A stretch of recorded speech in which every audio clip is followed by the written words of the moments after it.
Morning to all.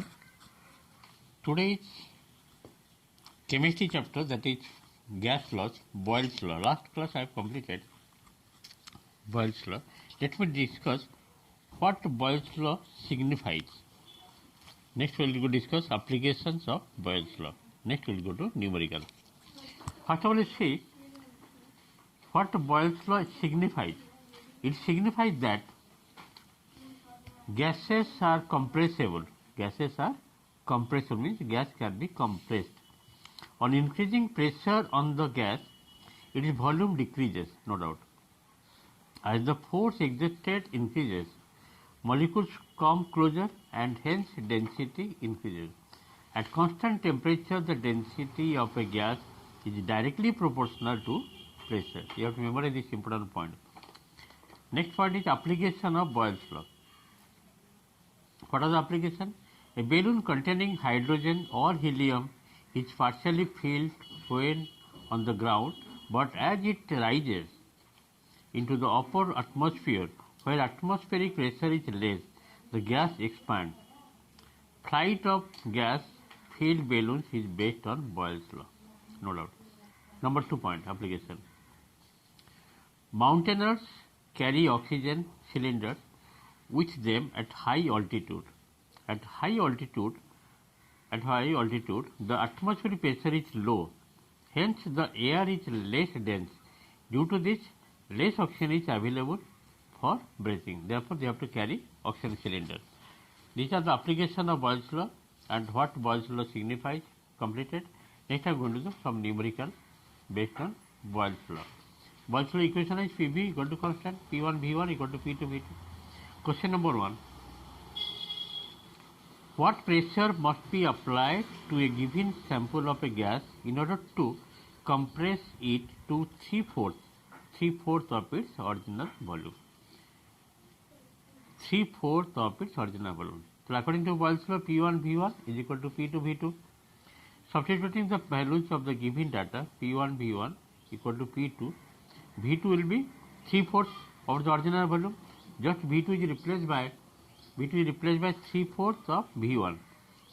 Okay. Now V1 cancel both sides. The P2 will be 4/3 of P1. Yes or no? Therefore, final pressure will be 3/4 of initial pressure. Therefore, final pressure will be 3/4 of initial pressure. Thus, the pressure applied must be 4/3 times the original pressure. P2 is equal to 4/3 P1. Next question number 2. What is the volume of a sample of oxygen at pressure of 2.5 atmosphere if its volume at 1 atmosphere is 2300 milliliter at the same temperature? Temperature remains constant.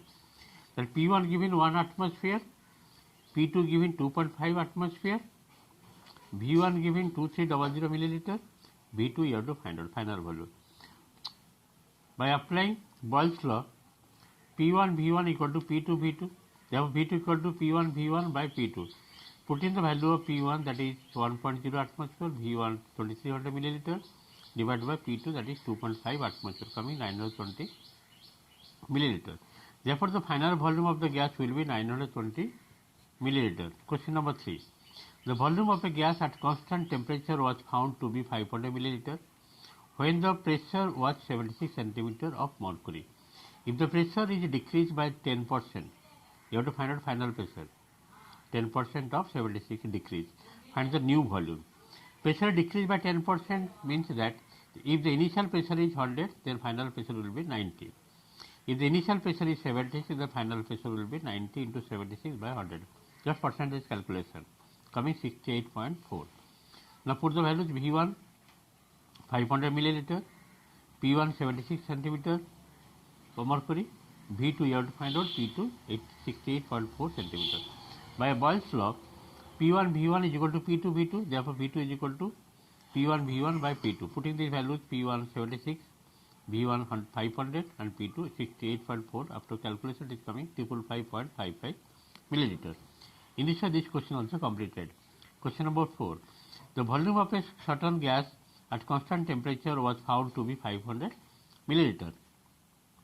When the pressure was 760 millimeter of mercury, if the pressure is decreased by 10%, again same process, pressure is decreased by 10%, find the new volume.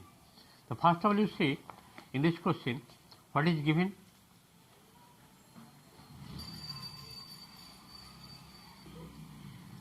See, pressure is decreased by 10% means if initial pressure is 100, final pressure will be 90. If initial pressure is 760 millimeter, then final pressure will be 10 into 760 by 100, that is coming 76 millimeter. Now put these values. V1 500 milliliter, P1 760 millimeter mercury, V2 you have to find out, P2 given 76 millimeter of mercury, 1/10. Applying Boyle's law, P1 V1 equal to P2 V2 at constant temperature. V2 will be how much? P1 V1 by P2. Putting all these values, you are getting 5000 milliliter. So the new volume will be 5000 milliliter. In this way, question 4 completed on Boyle's law. Thank you for today's class. Practice more.